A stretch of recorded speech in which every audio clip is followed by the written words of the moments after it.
उमा स्वामी महाराज वस्तु की औसत को समझा रहे हैं। विश्व में जो भी दृष्टिगोचर है, चाक्षुष है अथवा अचाक्षुष है, संपूर्ण जगत वस्तुभूत है। वो जो वस्तुभूत जगत है उसका अपना स्वयं का प्रणामी भाव है और बड़ी स्वतंत्र धारा है। और इस स्वतंत्र धारा को जिसने समझ लिया है और जगत से पूर्ण कर्तृत्व भाव से शून्य हो जाता है। लोक का न कोई करता है, न कोई हरता है, न कोई रक्षक है। ये तीनों कल्पनाएं हैं कि कोई करता है, कोई हरता है, कोई रक्षक है। संपूर्ण लोक स्वयं प्रतिष्ठित है और जो स्वप्रतिष्ठित है यही वस्तु व्यवस्था है। प्रत्येक द्रव्य स्वचतुष्टय में अवस्थित है। शिष्य ने प्रश्न किया, भंते आपने प्रथम अध्याय में कहा था भव प्रत्यवदेव नारकणम, बहु प्रत्यवधि ज्ञान देव नारकियों की होता है। लेकिन अभी तक आपने न देवों की व्याख्या की है न नारकियों की व्याख्या की है। ये नरक क्या है, कौन सी वस्तु है? जैसे आप यहाँ पर त्रिलोक में रहे, मध्य लोक में हो, इसके नीचे अधोलोक है, ऊपर ऊर्ध्वलोक है। ऐसे तीन लोक है, तीन भुवन। ये तीनों लोकों में जीव अपने कृत कर्मों का स्वयं भोग कर रहा है, सुखरूप अथवा दुखरूप। कर्ता यह कर्मणाम भुक्ता तत्फलानाम जेतु वहिरंतर उपायाम तेषां मुक्तत्वमेवि। कर्मों का कर्ता, कर्मों का भुक्ता जीव स्वयं ही है। इन कर्मों से मुक्त होने का भी उपाय जीव के पास स्वयं ही है। इसलिए हम प्रभु की आराधना, वंदना, भक्ति जो भी कर रहे हैं परमात्मा की, मैं अपने परिणामों की निर्मलता के लिए करता हूँ। उनसे कभी आकांक्षा नहीं रखता हूँ कि आप हम जैसे दुखियों के पीछे आप संसार में उतर के आए। ऐसा कभी नहीं हम चाहते प्रभु आपसे। आपने जो परम पद प्राप्त किया है, जो आपने परम पद को हासिल किया है, मेरे पीछे आप उतर के आए, ऐसा कभी नहीं हो सकता। जैसे कि ऋषभ देव की बेटियों ने कह दिया ब्राह्मी सुंदरी ने कि पिताश्री मेरे पीछे आपको किसी को झुकना पड़े, ये कभी नहीं हो सकता है। अखंड ब्रह्मचर्य व्रत को धारण कर लिया ब्राह्मी सुंदरी ने। ऐसे ज्ञानियों मैं यूं कह रहा हूं प्रभु, चाहे मैं दुखी हूं चाहे मैं सुखी हूं, पर मेरे पीछे,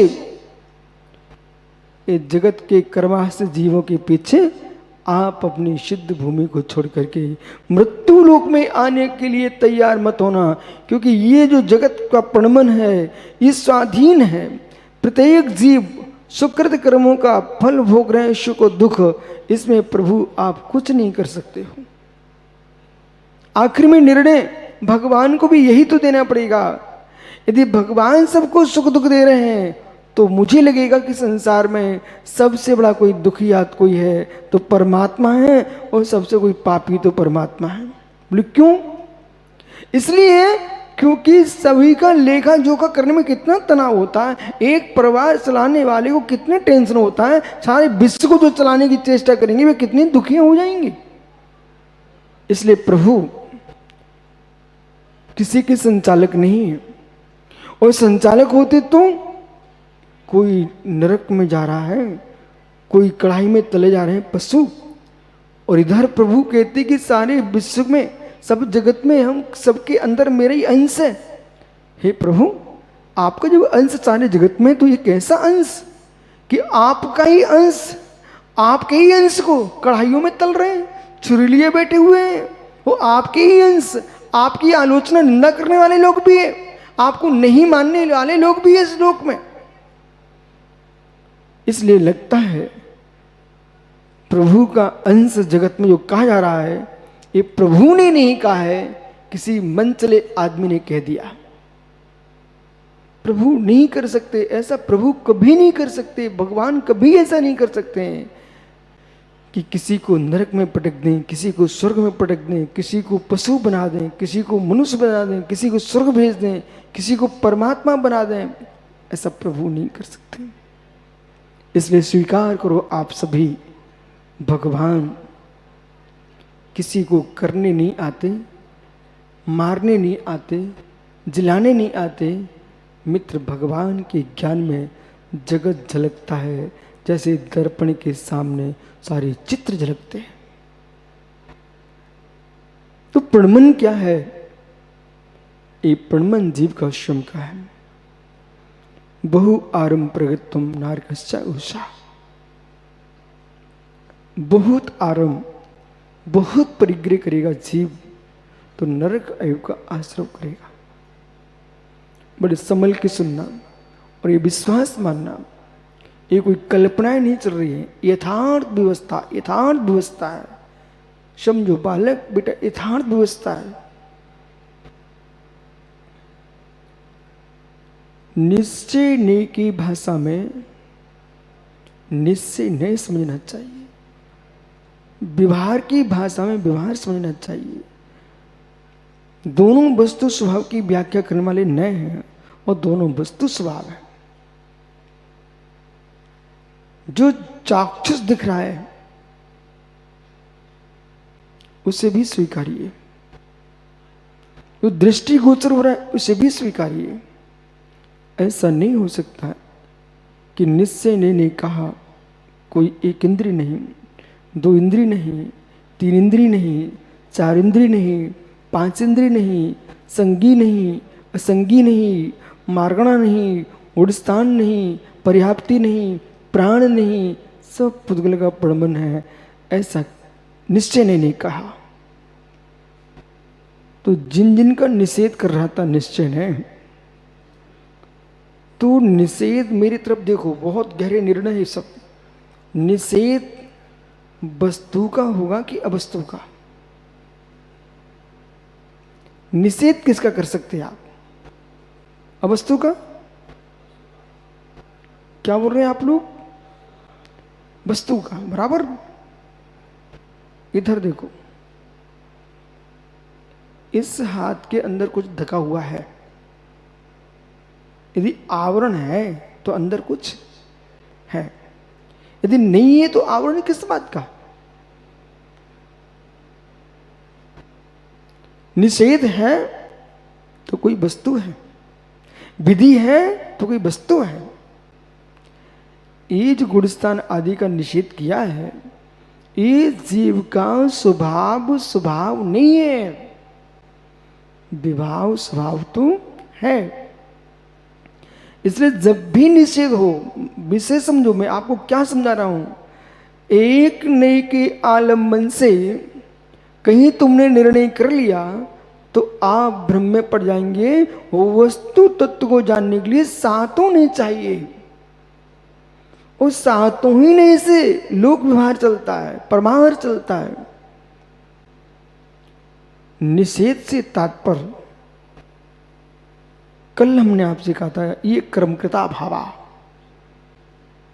तो कर्मकृता भावा कह करके हम आपको ये बताया था कि आपका निज स्वभाव नहीं है, न कि वस्तु का धर्म ही नहीं है। इसलिए बार बार प्रत्येक व्यक्ति को तुम भारतीय हो, जैन हो, यानी आपको बार बार बोलना चाहिए वस्तु का वस्तु तो त्रैकालिक है। बोलिए, वस्तु का वस्तुत्व त्रिकालिक है, वस्तु का वस्तुत्व त्रिकालिक है, जो कि नाना पर्याय भूत है। सत्ता सपयत्था सविश्वरूपा अनंत पज्जाया। सत्ता जो है, सब रूप पदार्थों की सत्ता विद्यमान है, विश्वरूप है, अनंत पर्यात्मक है, उत्पाद ध्रुव्यात्मक है, इस सारी अवस्था को जान करके आपको बार बार समझना पड़ेगा, बार बार समझना पड़ेगा, क्योंकि कर्तृत्व को कहने वाले पोथियां भी बहुत हैं। कर्तृत्व को मानने वालों की संख्या प्रचुर है। तो जहां देखोगे गली गली में कर्तापन दिखाई देता है। जरा सा कोई बुखार आया, हे भगवान क्या किया आपने, कर्ता खड़ा हो गया। जरा सी कोई घर में धन हानि हुई, हे प्रभु क्या हम ही दिख रहे थे, सब जनहानि दिखी, हे प्रभु। मतलब तुम्हारे अंदर क्या भरा हुआ है, अनादि का मिथ्या कर्तापन। जबकि प्रभु कह रहे हैं, मित्र लगता कि भारत की भूमि पर, क्या विश्व के धरातल पर सबसे सीधा साधा कोई है, उसका नाम ईश्वर। सबसे सीधा साधा कोई है तो उसका नाम ईश्वर। बोले क्यों? कुछ भी कर डालो उसके सिर पर रख दो। जब अच्छा करके आते तब क्यों नहीं कहते ईश्वर ने किया, तो फिर कहते मैंने किया। अहंकार जब सताता तो कमल फिर आप करने लगते हो, वो काम बिगड़ते तो ईश्वर करने आता है। कितना सीधा साधा ईश्वर है। लेकिन जैन दर्शन कह रहा है, हे मित्र परमात्मा कहिए, ईश्वर कहिए, भगवान कहिए, कृतांत कहिए, तीर्थंकर कहिए, तीर्थकृत कहिए, विधि कहिए, विधाता कहिए, ब्रंच कहिए, हे सब देव कहिए, महादेव कहिए, ब्रह्मा कहिए, विष्णु कहिए, महेश्वर कहिए, 1008 नामों से आप पुकार लीजिए। ये सब परमात्मा के नाम हैं। वे परमात्मा के जो नाम हैं, वे परमात्मा के नाम हैं। उन्हें नाम से तुम पुकारते रहो, लेकिन परमात्मा का काम कुछ भी नहीं है, क्योंकि परमात्मा के नाम कृत्य कृत्य भी है।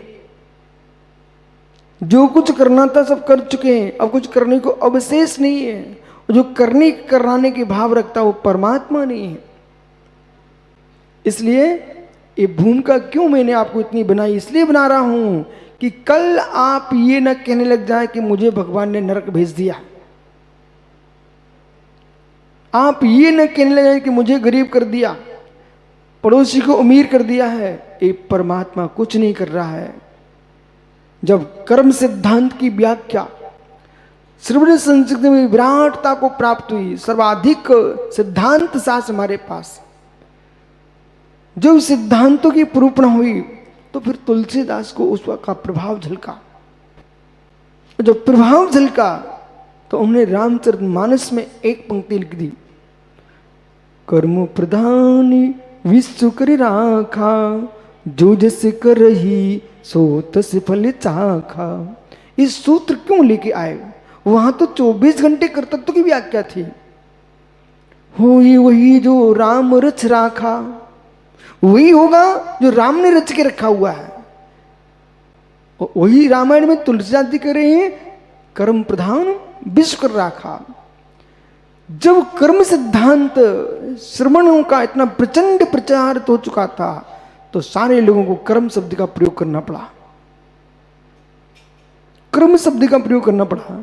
और जब होई हुई ये राम रच राखा, इसमें भी कर्म ही है कि जो हमारे भाग्य ने रच के रखा है, जो हमारे विधि ने, हमारे भाग्य ने, राम ने, मेरी आत्म राम ने जो किया है वही होगा। न कि दशरथ के पुत्र श्री राम ने किया है। कर्म ने किसको छोड़ा? श्री राम भी तो जानकी के वियोग में आंखों सुझाते घूमते रहे। सोचो भाई की वियोग में राम को कितना बिलखना पड़ गया। जब शक्ति लगी लक्ष्मण को तब राम की क्या हालत हुई थी। इसलिए स्वीकार करो, स्वीकार करो, सारे जगत का परमन स्वाधीन है। ये सूत्र यही कह रहा। पहला सूत्र, तृतीय अध्याय का प्रथम सूत्र इस गुण विद्या से भरा हुआ है, इसे निकालना आप सीख लीजिए। रत्न शर्करा बालुका पंक धूम तमो महात्मा प्रभा भूमियो ग्राम वाताकाश प्रतिष्ठा सप्तो धोधा।